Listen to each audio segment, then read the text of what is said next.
Daytime Doctor TV is about to change. The days of traditional dental thinking are over. We're here for dental consumers who are tired of crowns, tired of repeated invasive procedures and dealing with problems in their mouth that seem to never go away.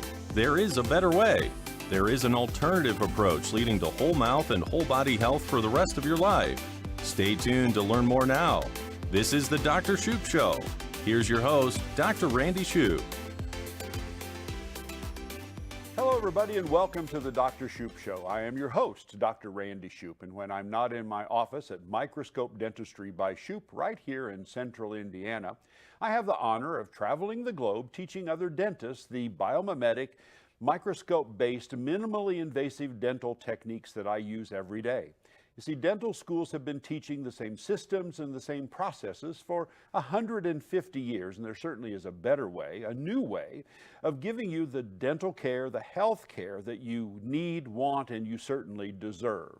I also teach what's called the oral systemic health connection. Did you know that the health of your teeth and gums has a direct connection to your risk of having a heart attack, your risk of having a stroke, your risk of getting diabetes, and new data, new information is that it also is connected to your risk of having dementia or Alzheimer's. On this program, I'm going to bring to you a parade of experts. They are going to talk about a variety of different areas that are going to be absolutely critical for you to know and for you to understand. You see, this information is going to be instrumental in you making long-term health care decisions that's going to affect the rest of your life. I'll give you an example. Did you know that nutrition truly is the key for you and your overall health? Did you know that when the dentist says, you know, you need or have to have a crown or a cap on your tooth, it's probably not true. It's not accurate. There are very few teeth that need to be or require to be ground down to a little nub with a crown or a cap. We're going to talk about osteoporosis. We're going to talk about CBD oil. We're going to talk about so many topics and so much more. And today is really a special day for me because you get to meet a very important consultant that has worked with me and my team for several years. Her name is Angela Ward, and Angela Ward is truly the coach to the greatest. She is the coach of the finest dental practices in the United States. She brings a skill set to these offices that allows them to be exemplary in their ability to treat patients. They deliver the finest dentistry on the planet. And she's going to bring all of that information and tell you how she does it right after this.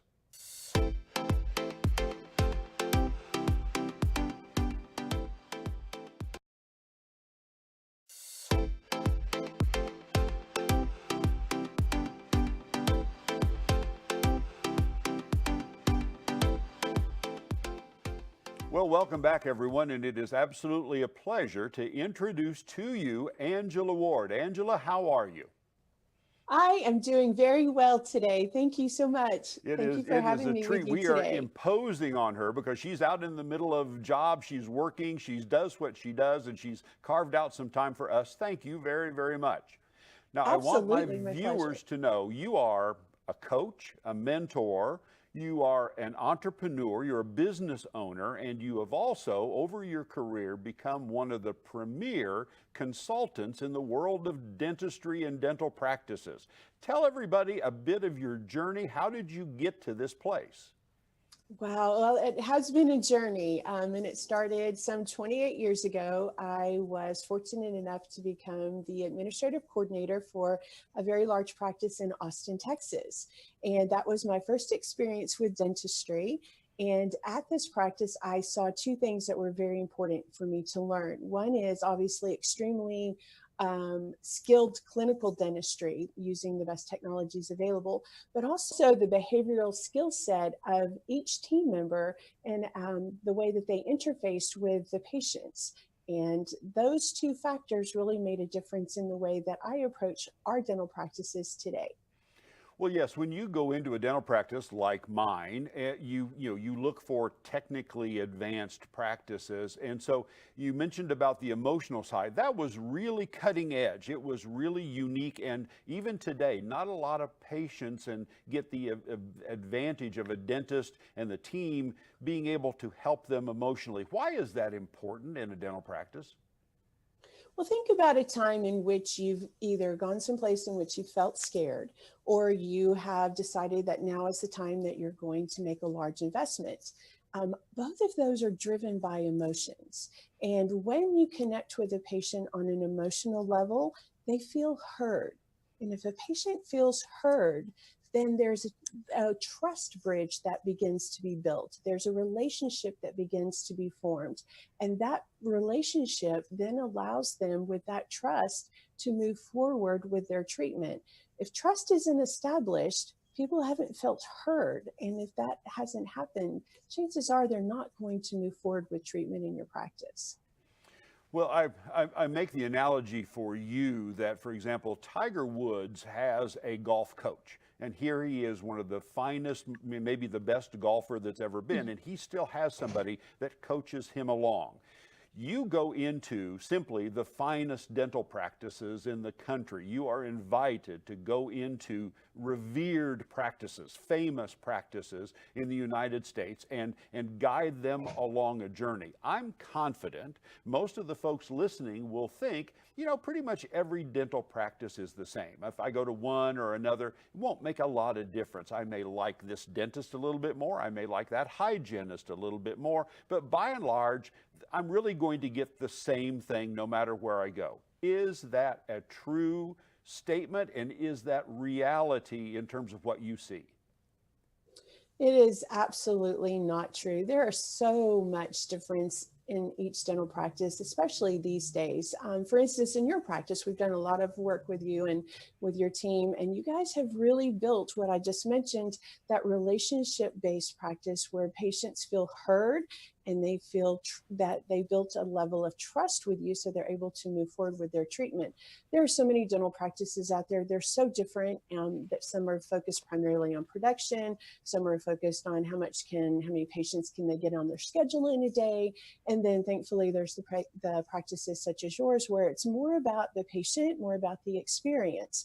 And so perhaps there's some of your viewers who maybe they don't know how to choose a dentist yet, or maybe they're uncomfortable with where they are. So there's three primary factors that we coach our practices to work towards. And that first practice is that we want our patients to feel like they are heard. So you want to choose a dentist that listens to you, that wants to know what your story is, that spends some time with you. In your practice, for instance, your new patients have 90 minutes with your team and yourself before you even start dentistry. That is a huge investment in time, but what does it do for that relationship? It solidifies it and starts that bridge of trust. The second factor is you really want to have someone who plans comprehensively. Back in the day, the idea of taking 4 bite wings in dental terminology would take pictures of your back molars. Well, what about the rest of your teeth? And so we want to have someone who looks at you comprehensively from a dental standpoint, total wellness. There's so much now that dentists can diagnose as far as airway and sleep apnea and acid reflux and all sorts of different things that happen. The mouth is the gateway to the body. So you want someone who really looks at you comprehensively and puts together a plan for you that is your plan.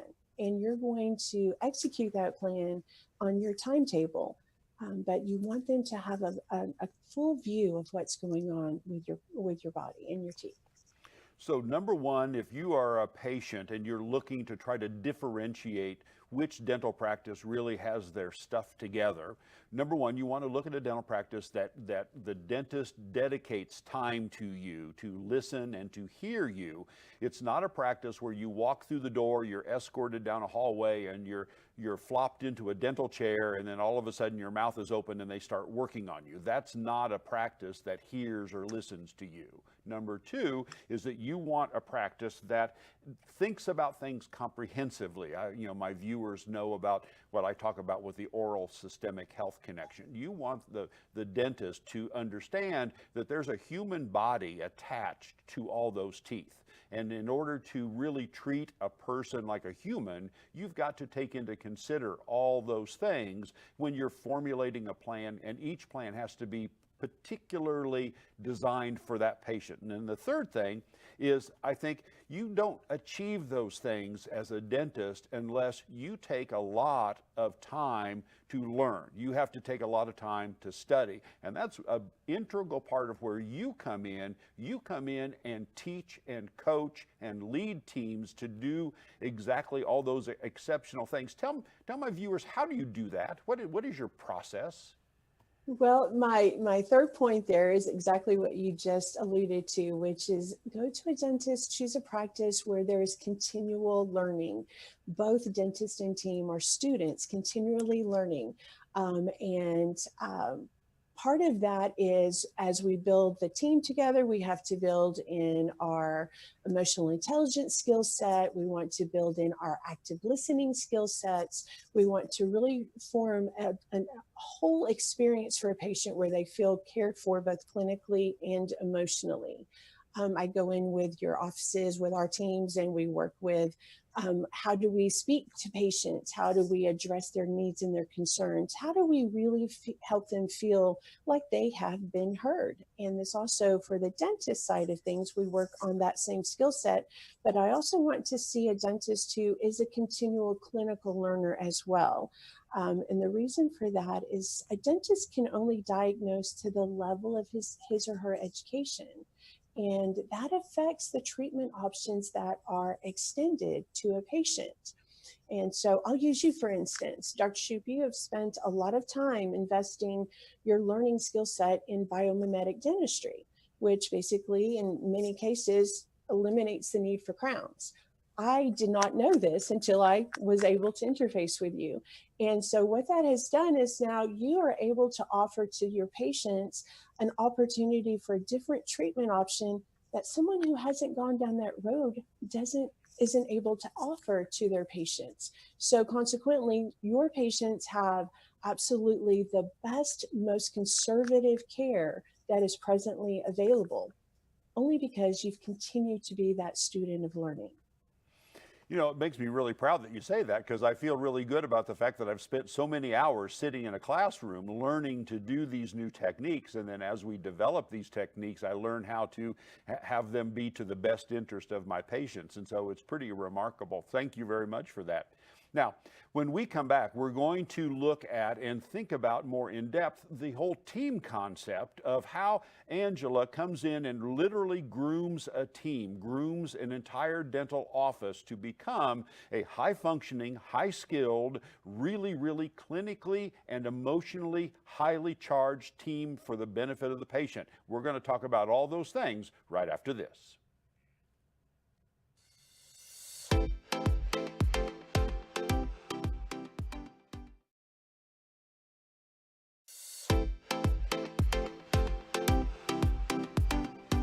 Well, again, thank you all for being here, and it is great to have Angela Ward. Angela is a consultant, a mentor, a CEO, a entrepreneur in the world of dental and dental teams. And Angela, I want us to change gears just a little bit, because I want to talk about the importance of a dental team, those other people in the office besides the dentist. You see, I value greatly the reputation that I have built in microscope dentistry by Shoup. I'm considered to be really, truly one of the pioneers in so many of the microscope-based and biomimetic-based techniques where we virtually never do crowns on people's teeth, and we can treat people much more holistically.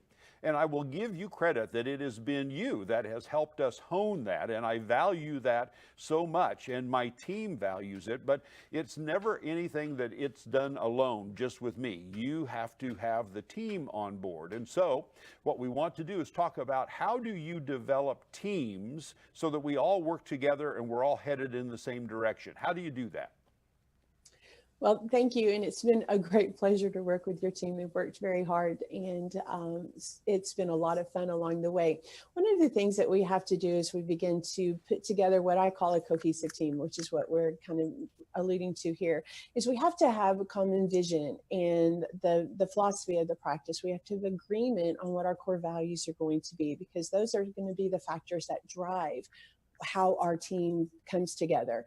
Then we look at a team culture, and team culture is actually an accumulation of their behaviors, the beliefs, the attitudes, the actions that they are going to take. And when a team culture is solidly in place, then when you walk into that dental practice, you're going to feel something different. Think about a time in which you've walked into a place and it just didn't feel right. They could have had all the bright and shiny objects in the world, but it just didn't feel right. Something was off. That team was out of sync. The culture wasn't established, or someone was not honoring that culture. So when we begin to work with teams, we want to establish what is their team culture going to be in such a way that when a patient walks in, it feels good.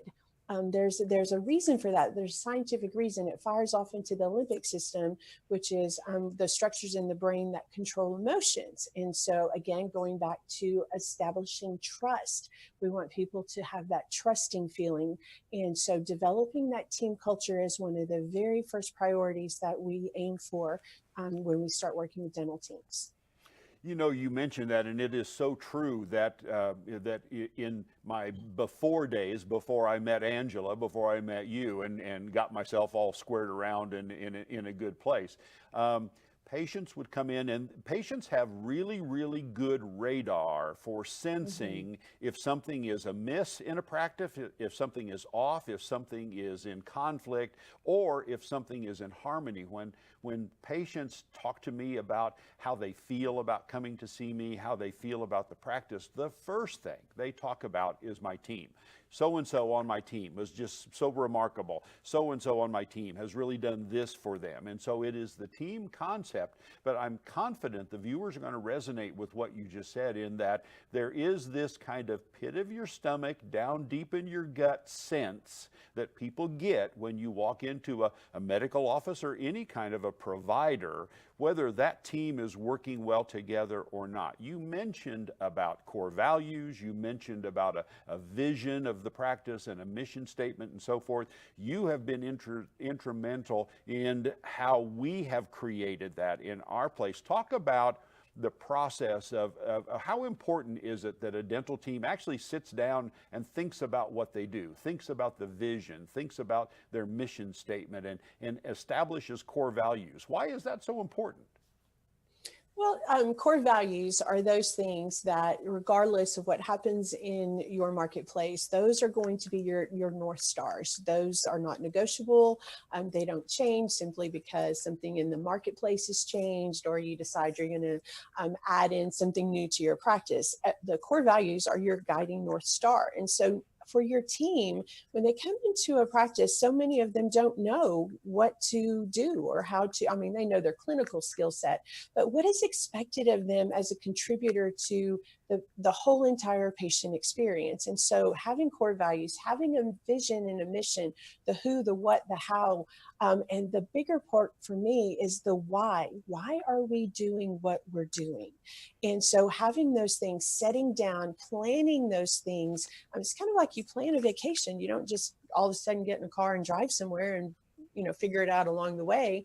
There's actually a plan in place, or at least a general destination you're going to. You want to know where what's our commitment going to be to our patients, and what's our commitment going to be to each other and to our team, to our doctors, to our practice as a whole. And so if we don't sit down and plan those things, then we're basically handed things on a day-to-day basis, and we're constantly in that square one of Stephen Covey's, constantly constantly in an urgent situation, having to constantly manage different things.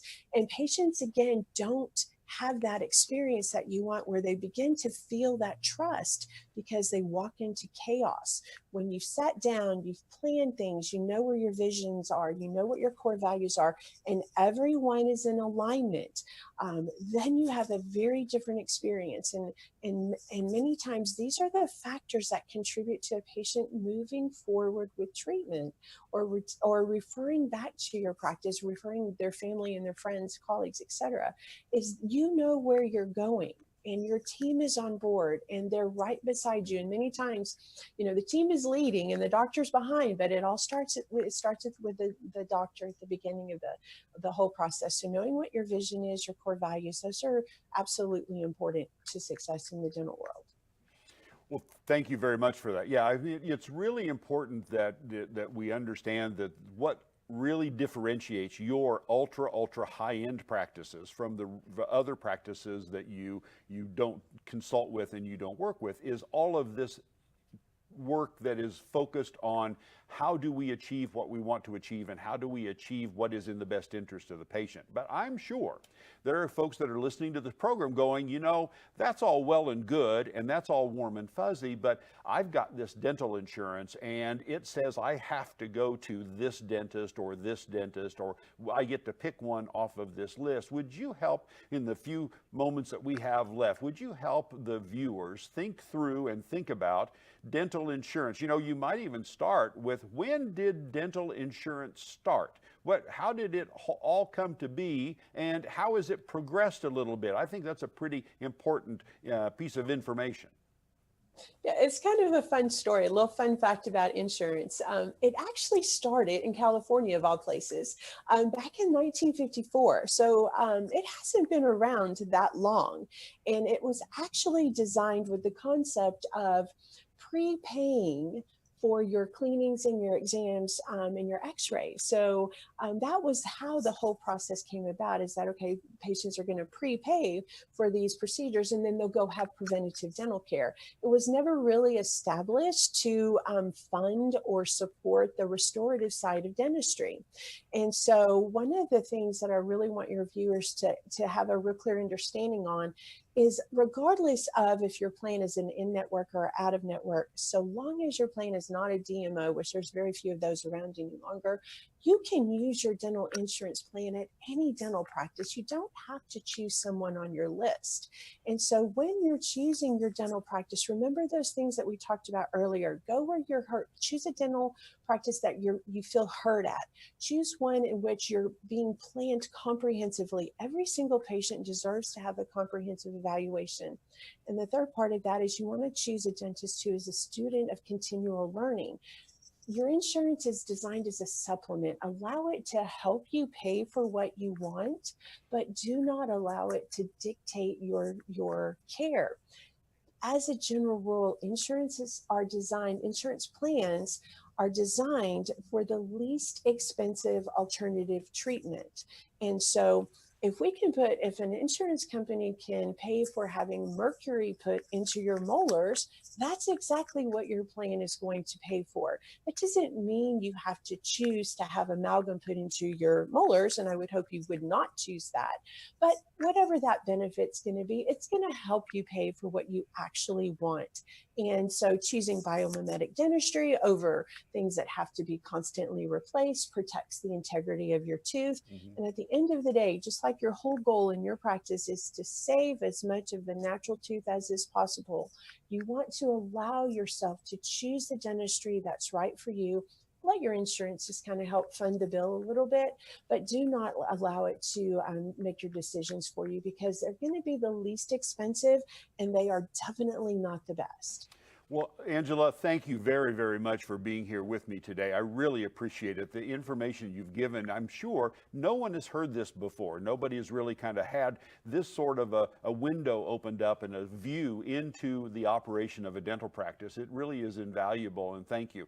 And those comments about dental insurance, so many people buy into the hype of the dental insurance company saying you have to do this, you have to do that, when if you really read the fine print and you really understand it, you you actually don't. So I'm confident our conversation has been really enlightening to so many people. And certainly if anybody listening thinks that this method is a better method for them, come to Microscope Dentistry by Shoup. We would love to have you come in. So Angela, thank you very, very much, and we will see you next time. Thank you. Thank you. Well, I certainly hope you enjoyed that program as much as I enjoyed bringing it to you. I'm certainly glad you had an opportunity to meet Angela Ward. Angela brings an entirely new wrinkle, an entirely new color and flavor to how dental offices operate. You deserve not only to have great technical dentistry, but you deserve to be treated like a human being. You deserve to be heard. You deserve to have your emotions met as well as your dental needs. We sometimes lose track of the fact that those teeth that you have are attached to a body, and they're attached to a brain, and they're attached to a heart. And a dentist, if he really wants to do the best possible for you, is going to think about those things. And the dentist is also going to have their team come up to speed and be able to deliver an absolutely amazing quality of care for you. At Microscope Dentistry by Shoup, we do those things because we've worked hard at it. We care about it. It is important to us that you be treated as a human being, you be treated and we understand your emotions, and we treat you as a human being, not as simply the next set of teeth that walks through the door. Many patients come to us and we create quality, high value, comprehensive plans for them that allow them to achieve whatever it is they want to achieve for their teeth, their health, their wellness, their health, and their life for the rest of their lives. And so if you want to visit Microscope Dentistry by Shoup right here in central Indiana, all you have to do is pick up the phone and dial 317-776-1100, and you'll talk to either Amy or Rhonda, and they will take it from there. So until you and I have a chance to meet next time, be sure to brush and floss.